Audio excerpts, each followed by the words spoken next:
ഉണ്ടാകുക ചെയ്തത്. ശ്രേഷ്ഠ ബാവയും ബാബ തിരുമേനിയും ഒരുമിച്ച് തൃശ്ശൂരിൽ താമസിച്ചിരുന്ന ആളുകളാണ് പഠനകാലത്ത്.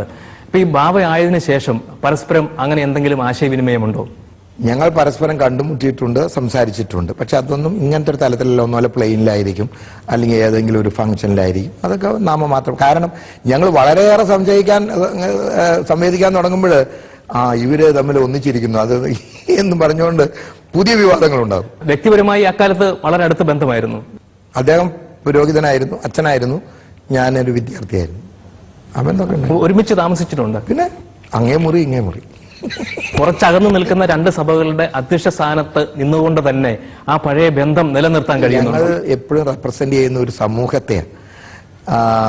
വ്യക്തിബന്ധം നമ്മുടെ മനസ്സിൽ കാത്തു സൂക്ഷിക്കാനേ പറ്റത്തുള്ളൂ. ഒരു കമ്മ്യൂണിറ്റിയുടെ ലീഡർഷിപ്പ് എന്ന് പറയുമ്പോൾ ഇപ്പം നമുക്കറിയാമല്ലോ, LK അദ്വാനി സാറ് പാകിസ്ഥാനിൽ പോയിട്ട് എന്തോ ഒന്ന് വ്യക്തിപരമായിട്ട് പറഞ്ഞു.